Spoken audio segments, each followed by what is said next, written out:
कल के लेक्चर में हमने स्टडी किया था reflection of light and plane mirror.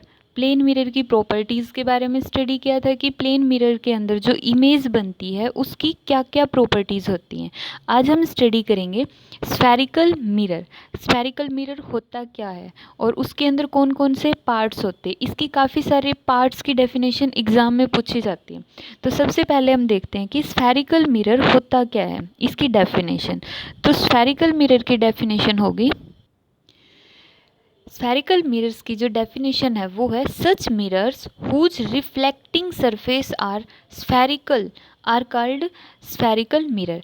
Means जैसे हमने कल पढ़ा था प्लेन मिरर। प्लेन मिरर के अंदर हमने देखा कि मिरर के बैक साइड को हमने पॉलिश कर दिया था, तो इस टाइम पे इसका जो रिफ्लेक्टिंग सरफेस है वो प्लेन है, बिल्कुल एक स्ट्रेट फॉर्म में है, तो इसको तो हमने प्लेन मिरर बोल दिया था। लेकिन यहाँ पर हम क्या बोलेंगे, जिसका रिफ्लेक्टिंग सरफेस कैसा होगा, स्फेरिकल होगा। जैसे कि इस तरह से हो, यहाँ पे इस मिरर के अंदर हमने बैक साइड में पॉलिश कर दी, तो यहाँ पर ये इसका रिफ्लेक्टिंग सरफेस कैसा होगा, स्फीयर की फॉर्म में होगा। मीन्स अगर हम इसको आगे की तरफ बढ़ा दें तो ये एक स्फीयर का पोर्शन बन जाएगा, तो इसको हम बोलते हैं स्फेरिकल मिरर।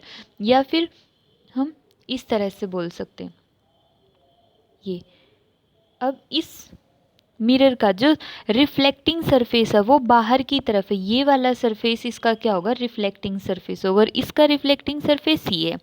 बट दोनों ही रिफ्लेक्टिंग सरफेसेस इसके अंदर स्फेरिकल होते हैं, इसलिए हम इन मिरर्स को बोलते हैं स्फेरिकल मिरर्स। मीन्स जिनका रिफ्लेक्टिंग सरफेस एक स्फीयर का पार्ट होता है उसको हम बोलेंगे स्फेरिकल मिरर। अब फॉर एग्जाम्पल हम एक स्पून का एग्जाम्पल लेते हैं कि जो स्पून होती है उसके अंदर भी स्फेरिकल मिरर्स होते हैं। बट उससे पहले हम देखेंगे कि स्फेरिकल मिरर्स की टाइप कितनी होती है, कितने टाइप के स्फेरिकल मिरर्स होते हैं। तो स्फेरिकल मिरर की टाइप्स हैं दो। पहली टाइप आती है कन्वेक्स स्फेरिकल मिरर और दूसरी टाइप है concave spherical mirror. Convex spherical mirror के अंदर क्या होता है कि जैसे हमने एक स्पून लिया, स्पून का एग्जाम्पल लेंगे, तो स्पून के अंदर जो बाहर की तरफ वाला हिस्सा होता है, फॉर एग्जाम्पल ये हमने एक स्पून ली है, तो इस स्पून के अंदर जो ये वाला सरफेस होता है ये तो इसका इंटरनल सरफेस होगा और ये इसका आउटर मोस्ट सरफेस। तो इस टाइम पे अगर हम इसको इस तरह से होल्ड करेंगे, स्पून को अगर हमने इस तरह से होल्ड किया, तो इस टाइम पे जो ये बाहर वाला सरफेस है ये स्फेरिकल सरफेस है, देखो इस तरह से स्फेरिकल सरफेस है, और कोई भी लाइट अगर इस पोर्शन पे फॉल होती है तो वो रिफ्लेक्ट हो जाएगी, तो इसलिए हम बोलते हैं स्पून का जो आउटर मोस्ट हिस्सा होता है वो कन्वेक्स स्फेरिकल मिरर की तरह बिहेव करता है। लेकिन अगर हम इसी स्पून को इस तरह से होल्ड करते हैं, इस तरह से, मीन्स जो लाइट अब यहाँ पर फॉल होगी वो रिफ्लेक्ट होगी, इसलिए हम इसको बोलेंगे कि कनकेव स्फेरिकल मिरर। तो इस स्पून को अगर हम इस तरह से होल्ड करते तो ये बन गई कनकेव स्फेरिकल मिरर, और अगर बाहर से देखेंगे तो कन्वेक्स स्फेरिकल मिरर। अब अगर हम इसकी डेफिनेशन की बात करें तो डेफिनेशन के अंदर आएगा कि कन्वेक्स स्फेरिकल मिरर होता है the mirror whose reflecting surface is curved outward. जिसका जो रिफ्लेक्टिंग सरफेस है, रिफ्लेक्टिंग सरफेस का मीनिंग क्या होता है कि जहाँ से लाइट फॉल हुई तो वो रिफ्लेक्ट हो जाएगी, रिफ्लेक्ट होकर वापस उसी डायरेक्शन में चली जाएगी, तो वो हो गया उसका रिफ्लेक्टिंग सरफेस। अब इसका रिफ्लेक्टिंग सरफेस कहाँ की तरफ कर्व्ड है, कहाँ की तरफ मुड़ा हुआ है, हम देखेंगे कि आउटवर्ड बाहर की तरफ मुड़ा हुआ है इसका जो रिफ्लेक्टिंग सरफेस है, तो इसको हम बोलते हैं कन्वेक्स स्फेरिकल मिरर। एक बार फिर से देखो, the mirror whose reflecting surface is curved outward.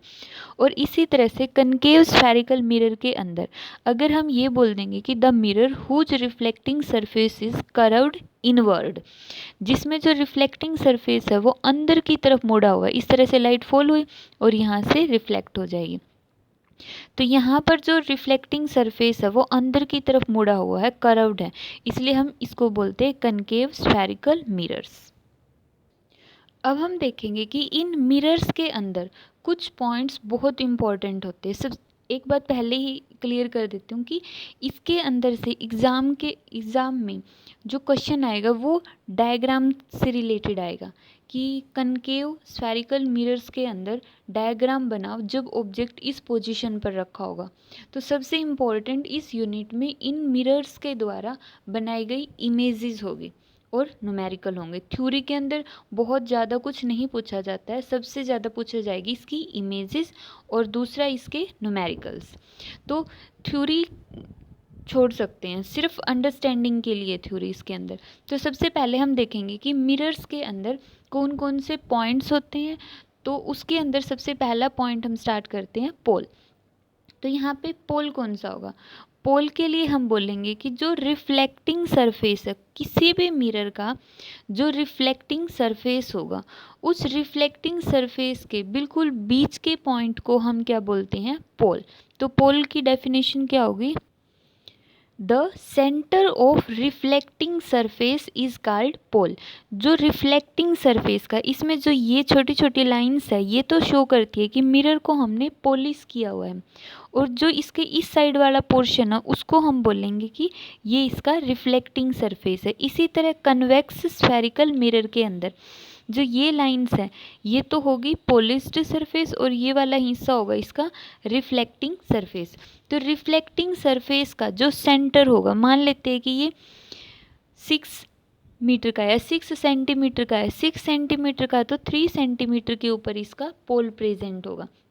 ये फॉर एग्जाम्पल के लिए लिया था हमने कि जो रिफ्लेक्टिंग सरफेस का बिल्कुल बीच के पॉइंट को हम क्या बोलेंगे? पोल, और पोल को रिप्रेजेंट करेंगे हम P से। तो इस चैप्टर के अंदर कहीं पर भी अगर कैपिटल P आता है तो उसका मतलब है पोल। इसी तरह इस कन्वेक्स स्फेरिकल मिरर के अंदर ये वाला बीच का पॉइंट, इसको हम क्या बोलेंगे? पोल, मीन्स P। तो यहाँ पे सबसे पहला पॉइंट क्लियर हो गया कि पोल क्या होता है। पोल रिफ्लेक्टिंग सरफेस का बीच का पॉइंट होता है। और एक और इम्पॉर्टेंट पॉइंट, ये हमेशा सरफेस के ऊपर लाई करेगा, means it lies on surface, it lies on surface. जो ये सरफेस है इसके बिल्कुल बीच के अंदर सरफेस के ऊपर लाई करेगा। सेकेंड इम्पॉर्टेंट पॉइंट है कि centre of curvature. Centre of curvature को हम रिप्रेजेंट करते हैं C से।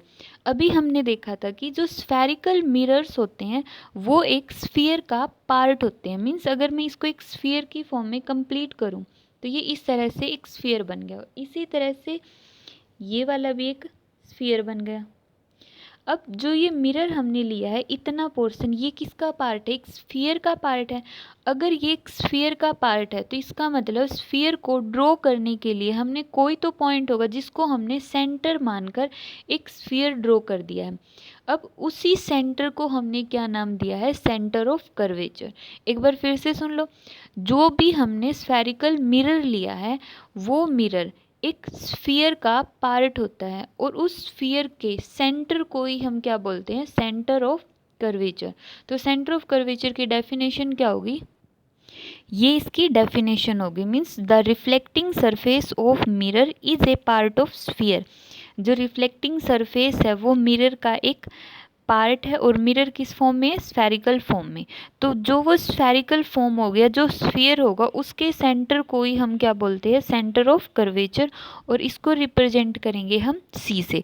अब इसके लिए एक इम्पॉर्टेंट पॉइंट है कि ये कभी भी मिरर के ऊपर लाई नहीं करता है। It does not lie on the mirror, means mirror के ऊपर लाई नहीं करेगा। ये मिरर के बिल्कुल फ्रंट में होगा, सामने होगा। कब? जब कनकेव स्फेरिकल मिरर लेंगे तो उस टाइम पे ये यहाँ पर होगा। और अगर हम कन्वेक्स स्फेरिकल मिरर लेते हैं तो रिफ्लेक्टिंग सरफेस के फ्रंट में नहीं, बैक साइड में लाई करेगा centre of curvature. Centre of curvature concave में तो फ्रंट में लाई करता है और कन्वेक्स के अंदर बैक साइड में लाई करता है। थर्ड पॉइंट है रेडियस ऑफ कर्वेचर। अभी जैसे हमने पढ़ा था कि सेंटर ऑफ कर्वेचर क्या होता है कि स्फीयर का सेंटर होता है। अब हमें पता है कि जो सेंटर से स्फीयर की डिस्टेंस को ही हम क्या बोलते हैं? Radius of curvature. तो यहाँ पे ये पोल हो गया P और ये हो गया सेंटर ऑफ कर्वेचर C। तो C और P के बीच की डिस्टेंस को ही हम क्या बोलेंगे? Radius of curvature. और रेडियस ऑफ कर्वेचर को रिप्रेजेंट करेंगे हम R से। और इसकी डेफिनेशन क्या होगी? इसकी डेफिनेशन होगी radius of sphere of which reflecting surface is a part is called radius of curvature. Means जो रिफ्लेक्टिंग सरफेस जिस स्फीयर का पार्ट है उसकी रेडियस को ही हम क्या बोलते हैं, रेडियस ऑफ कर्वेचर। और फोर्थ इंपॉर्टेंट पॉइंट है प्रिंसिपल एक्सिस। प्रिंसिपल एक्सिस क्या होती है कि एक वो स्ट्रेट लाइन जो सेंटर ऑफ कर्वेचर और पोल के अंदर से पास होती है, जैसे ये हो गया सेंटर ऑफ कर्वेचर, ये हो गया पोल, तो जो लाइन इन दोनों पॉइंट्स के अंदर से पास होगी उसको हम क्या बोलते हैं, प्रिंसिपल एक्सिस। इसी तरह कन्वेक्स के अंदर जो पोल और सेंटर ऑफ कर्वेचर के अंदर से पास होगी उसको हम क्या बोलेंगे, प्रिंसिपल एक्सिस। इस तरह से इस एक्सिस का नाम होगा प्रिंसिपल एक्सिस। तो आज हमने देखा कि स्फेरिकल मिरर्स क्या होते हैं और उसके कुछ इंपॉर्टेंट्स पॉइंट। कल के लेक्चर में हम देखेंगे कि इसके अंदर इमेजेस कैसे बनेगी, कहाँ पर बनेगी और उसके कुछ रूल्स क्या होंगे। तो आज के लिए इतना ही। आज ये चारों के चारों पॉइंट्स है वो रिवाइज करने और पीछे वाला काम भी रिवाइज करना है।